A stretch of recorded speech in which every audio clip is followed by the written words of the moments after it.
because 2 months later, my son, who was 1.5 years old, was diagnosed with type 1 diabetes, and that just completely crushed our world. It was just horrible. Just suddenly, he just almost went into coma in front of us, and it turned out he's got type 1 diabetes.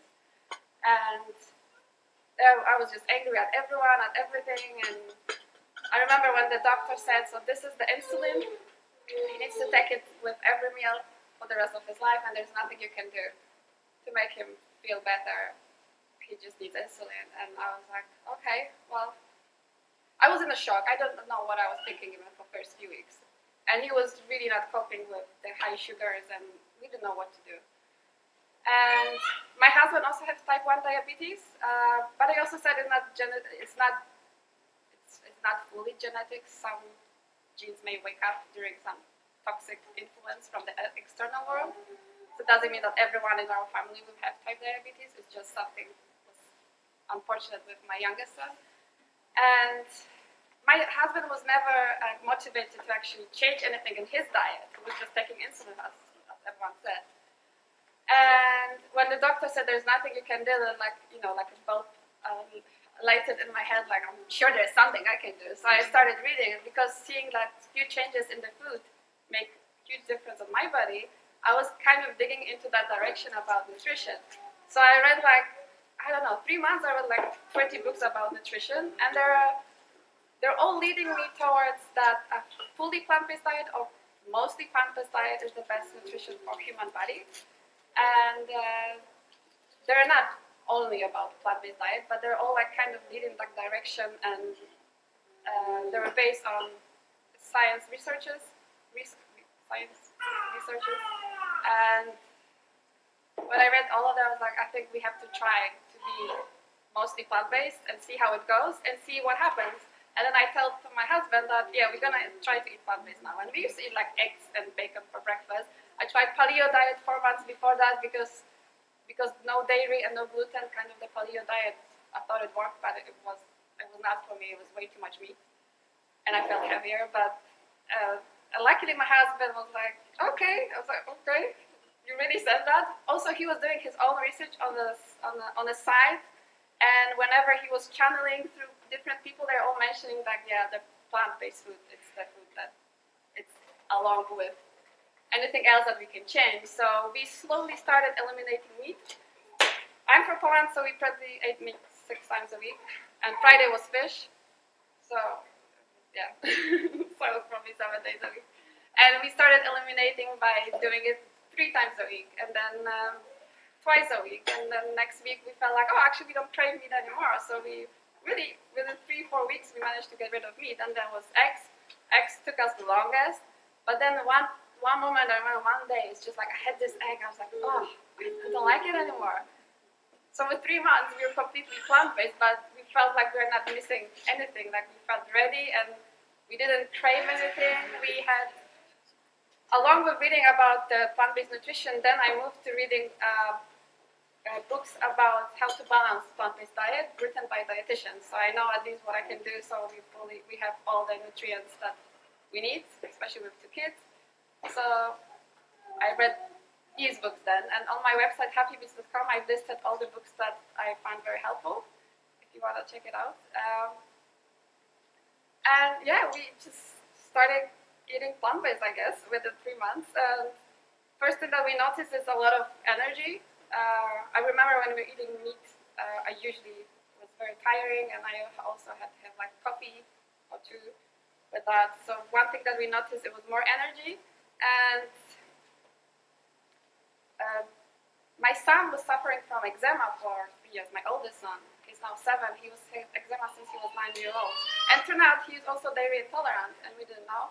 No one ever suggested it, and it turned out that the way that the minute we removed milk from home and cheese, his skin was for the first time super clear, no redness, he had scratches. So okay, that's a bonus. That's great. Another thing I've noticed, they managed to get sick less. The first flu season that was there, they actually didn't get sick. I was like, whoa, yeah, this is great. And since then, it's been 5 years, they do get sick sometimes, but they recover very quickly, and they would just be sick for like one afternoon or overnight, have a fever, but then it's not going to be like 1 week or 2 weeks. So this is something that I feel it's because the way they eat. Another thing with diabetes, well, type 1 diabetes is different to type 2. Type 1 is quite a bit of pain in the butt. It's hard to deal with. Type 2 can be reversed with the diets and different lifestyle. What the food did to type 1 diabetes, my son and my husband, they both need much less insulin per meal and overall per day. For example, my husband, when he was eating a meal, he would inject himself 18 units of insulin, and now he uses 7 or 8. And it's the similar calories, well, it's not the same food because it's different, but it's the same amount of calories and carbs. And the plant-based diet we are having now, it's not a low carb. We eat from every group, from protein, from fats, and for carbs. It's healthy carbs and healthy fats and good protein, but we're eating from each of the group. We're not going low on carbs and high on protein. We're just eating from every group. That's what I think it's the healthiest. That's what we see as the healthiest. And so that what happened, and my parents decided to like look into that like a few months after we did, and well, they needed proof, so they read books. There are 2 books by Dr. Pullman, and my dad was like, yes, we're gonna try it, because my dad was on heart medication back then. He had high blood pressure, and for 15 years he had to take a heart pill, and his dad was actually died because of the complication with his heart disease. And my dad basically started eating plant-based, and within 6 months he noticed, because he measured his blood pressure at home, as well as going to the doctor, he's like, something is changing. And he actually went to the doctor, and he talked to the doctor, this is the book I read, it's written by a doctor in America, and I want to like try to see if I can live without these pills. And doctor was happily really cooperative, and he said, okay, let's start skipping a pill, maybe every second day you're going to take a pill. And then see, you have to measure it regularly, you come back to me more often. And he was like, yeah, let's do it together. And he managed to like skipping the pills, and within 4 months, my dad was completely off the pill. And it's been now 4.5 years for him, eating mostly plant-based, because sometimes he has dairy now, because my mom, she likes to bake the old way, the old-fashioned way. But mostly plant-based, he still doesn't need any heart medication at all, and his blood pressure is perfect. And he also feels like this is because of the diet, and he started exercise more as well because he had more energy, he was more healthy basically. And my mom, she has super high cholesterol, and she goes to like blood tests every 4 months, and her cholesterol dropped from 260 to like 116, if I remember correctly, in 4 months. And she was also always anemic, and but she told her doctor, I'm not going to be eating meat. So she was like, oh my God, what are you doing? You need meat for iron. And she really read those books. So she was drinking kale smoothie every day and adding red lentils to every meal, like to every soup to thicken it as well. And also she was making like stews, and she was adding lentils. And she did that almost every day. And her iron levels went up, and she, for the first time in like 40 years, she was not diagnosed as anemic anymore. And that was only 4 months. And she still is not anemic, and her cholesterol is absolutely normal. And I don't think she drinks kale smoothie every day now, but she grows it in her garden, and she adds it to soups or anything, to stews. So that's what's happened to her. And both of my parents lost 14 and 16 kilos, also just without even checking, without even bothering. They said, like, I don't know, maybe in 4 or 5 months, like they've seen they're getting leaner and leaner. And they didn't count calories, they just were eating different food. And the food that we're all eating, it's a whole grain, so trying to pick the healthiest grains out there.